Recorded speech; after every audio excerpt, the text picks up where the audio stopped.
చిత్తూరు జిల్లాలో పోలింగ్ నిర్వహణకు అధికారులు సర్వం సిద్ధం చేశారు. పోలింగ్ ఏర్పాట్లపై చిత్తూరు జిల్లా కలెక్టర్ పిఎస్ ప్రద్యుమ్యతో మా correspondent Manohar Reddy face to face ఇప్పుడు చూద్దాం.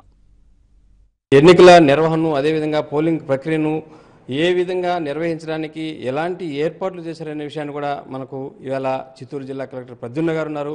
మరి వారిని అడుగు తెలుసుకునే ప్రయత్నం కూడా చేద్దాం.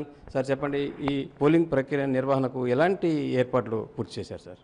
అంటే ఏర్పాట్లన్నీ పూర్తి అయినాయి. నిన్న పూర్తి అయినట్టు కూడా ఎన్నికల సంఘానికి నివేదిక కూడా సమర్పించడం జరిగింది. ముఖ్యంగా ఎన్నికలు సజావుగా జరగాలంటే ఈవీఎంస్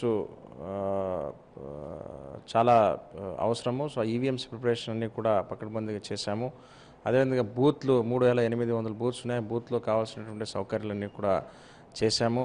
ముఖ్యంగా ఈ ఎన్నికల సిబ్బంది దాదాపు 28,000 మంది ఆ రోజు బూత్లో పనిచేసే ఎన్నికల సిబ్బందికి 3 సార్లు ట్రైనింగ్ ఇవ్వడం జరిగింది. గతంలో 2 సార్లు మాత్రమే ట్రైనింగ్ ఇచ్చారు, కానీ ఈసారి 3 సార్లు ట్రైనింగ్ ఇవ్వడం జరిగింది. మళ్ళీ రిపీటెడ్ వాళ్ళకి టెస్ట్ ఇవన్నీ కూడా పెట్టడం జరిగింది. అదేవిధంగా లా అండ్ ఆర్డర్ సంబంధించినటువంటి విషయంలో అయితే బయట నుంచి కూడా పోలీస్ ఫోర్స్ వచ్చినాయి. మరి పోలీస్ వాళ్ళతో అనేక సార్లు మీటింగ్ చేసి ఎక్కడెక్కడైతే సమస్యాత్మక కేంద్రాలు ఉన్నాయో అక్కడంతా కూడా ఎక్కువ పోలీస్ ఫోర్స్ పెట్టే విధంగా కూడా ప్రణాళిక చేసి సిద్ధం చేసుకున్నాం. అన్ని ఏర్పాట్లు కూడా ఇప్పుడు పూర్తి అయింది. ఈ అందరూ కూడా పోలింగ్ అధికారులు అందరూ కూడా ఆయా నియోజకవర్గ హెడ్ క్వార్టర్స్కి వాళ్ళు రిపోర్ట్ చేసుకుని ఎన్నికల సామాగ్రిలను అదేవిధంగా ఈవీఎంని కూడా కలెక్ట్ చేసుకుని సాయంత్రానికి వాళ్ళ పోలింగ్ స్టేషన్ చేరుకుంటారు. అంటే టోటల్గా ఎన్ని ఈవీఎంలు ఉపయోగిస్తున్నారు సార్? అంటే 3800 బూత్స్ ఉన్నాయండి. ఈ 3800 బూత్స్కి ఒక్కొక్క బూత్కి 2 ఈవీఎంస్ అనుకుంటే, అంటే పార్లమెంట్ ఒక ఈవీఎం, అదేవిధంగా అసెంబ్లీ యొక్క ఈవీఎం. ఈవీఎం అంటే 3 ఉంటాయి, సియు, బియు మరియు వీవీప్యాట్. సో పార్లమెంట్ 3, అదేవిధంగా అసెంబ్లీకి 3.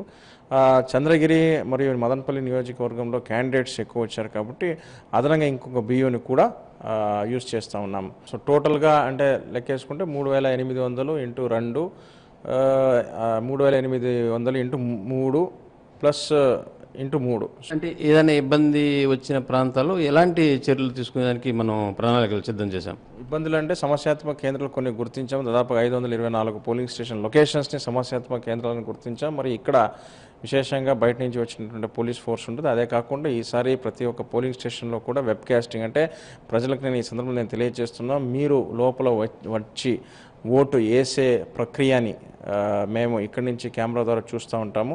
అంటే మీరు ఎవరికి ఓటేస్తూ ఉన్నారని చూడడం, కానీ ఆ ప్రక్రియ పోలింగ్ స్టేషన్లో జరుగుతున్న ప్రక్రియని ఇక్కడి నుంచి కెమెరాలో చూస్తూ ఉన్నాం. ప్రతి పోలింగ్ స్టేషన్లో కూడా ఒక వెబ్ కాస్టింగ్ అనేటువంటిది అరేంజ్ చేయడం జరిగింది. అదే కాకుండా సమస్యాత్మక పోలింగ్ స్టేషన్లో ఇంచుమించుగా 1890 పోలింగ్ స్టేషన్లో మైక్రో అబ్జర్వర్స్ సూక్ష్మ పరిశీలకులను పంపించడం జరిగింది. సో ఇవన్నీ చర్యలు చేపట్టడం వల్ల ఒక ఎన్నికలు నిష్పక్షపాతంగా ఒక ప్రశాంత వాతావరణంలో జరపడానికి అవకాశం ఉంది. అంటే సపోజ్ ఎక్కడైనా ఈవీఎంలు ఏదైనా ప్రాబ్లం వచ్చినప్పుడు మరి ప్రత్యామ్నాయంగా ఎలాంటి చర్యలు చేపట్టారు సార్? ఈవీఎంస్ ప్రతి ఈవీఎంస్ ఈ రిజర్వ్ ఈవీఎంస్ ఉన్నాయి. రిజర్వ్ ఈవీఎం సెక్టరల్ ఆఫీసర్ దగ్గర ఉంటాయి. ప్రతి సెక్టర్ ఆఫీసర్ దగ్గర దాదాపుగా 2 ఈవీఎంస్ ఉంటాయి. జిల్లాలో 524 మంది సెక్టర్ ఆఫీసర్స్ ఉన్నారు.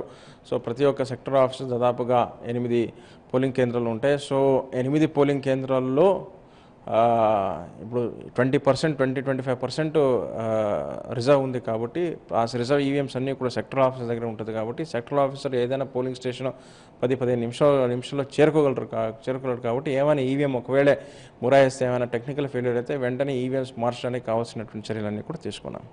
ఇది చిత్తూరు జిల్లాలో ఎన్నికలకు సంబంధించినటువంటి వివరాలు.